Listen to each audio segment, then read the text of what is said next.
नमस्कार। माली समाचार हिंदी में आपका स्वागत है। मैं दिनेश माली। दक्षिण में 400 का आंकड़ा छूने में ऐसी मदद करेगा नरेंद्र मोदी का मिशन साउथ। आइए जानते हैं विस्तार से।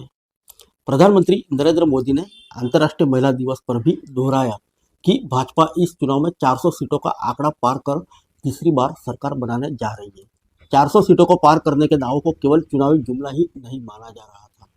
आलोचकों का मानना था कि केवल उत्तर भारतीय राज्यों में सिमटी भाजपा के लिए 400 सीटों का आंकड़ा पार कर पाना संभव नहीं है।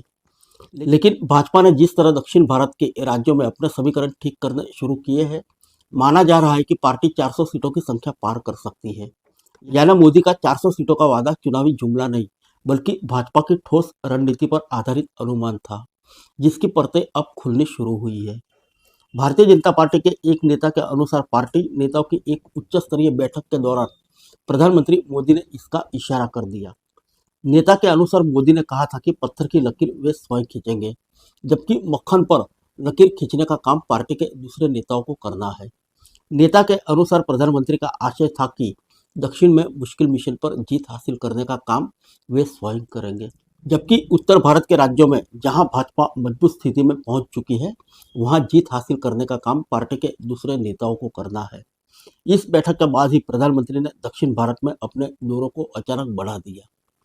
आंध्र प्रदेश में वाईएसआर कांग्रेस की स्थिति कुछ कमजोर होती दिख रही है। इसका सीधा लाभ तेलुगु देशम पार्टी को मिल सकता है, जो एनडीए में लगभग आ चुकी है। इसके साथ ही प्रधानमंत्री नरेंद्र मोदी और पवन कल्याण की लोकप्रियता भी आंध्र प्रदेश के एनडीए को मजबूती दे सकती है। भारतीय जनता पार्टी लगभग 5 सीटों पर चुनाव लड़ सकती है, जिसमें 2 सीटों पर उसकी संभावना ज़्यादा मजबूत हो सकती है। भाजपा नेताओं का मानना है कि इससे दक्षिण के इस बेहद महत्वपूर्ण राज्य में भाजपा को लाभ मिल सकता है। अब तक यह तय हो चुका है कि तेलंगाना में भाजपा बीआरएस के साथ चुनाव में नहीं जाएंगी, लेकिन इसके बाद भी राज्य में उसने 9 से 10 सीट जीतने का अनुमान लगाया है। उड़ीसा में बीजू जनता दल के साथ आने की संभावना बन चुकी है। इसकी घोषणा कभी भी हो सकती है। भाजपा नेताओं का मानना है कि बीजू जनता दल के साथ आने से एनडीए राज्य की सभी 21 सीटों पर जीत हासिल कर सकती है। यानी दक्षिण में भी भाजपा उत्तर भारत की तरह क्लीन स्वीप कर सकती है। तमिलनाडु और केरल में पार्टी के लिए अभी जीत की राह आसान नहीं हुई है, लेकिन इसके बाद भी इन राज्यों में पार्टी अपने लिए 2 से 3 सीटों पर जीत हासिल करने का अनुमान लगा रही है।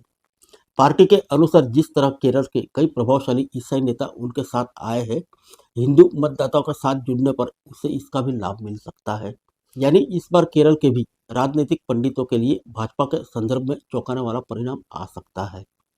माना जा रहा है कि एक सप्ताह में चुनाव आयोग लोकसभा चुनाव 2024 की घोषणा कर सकता है।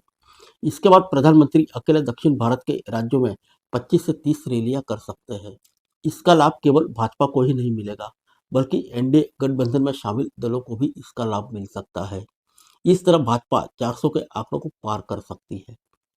फिर मिलेंगे अगले बुलेटिन में अन्य किसी खबर के साथ। तब तक के लिए इजाजत दीजिए। नमस्कार।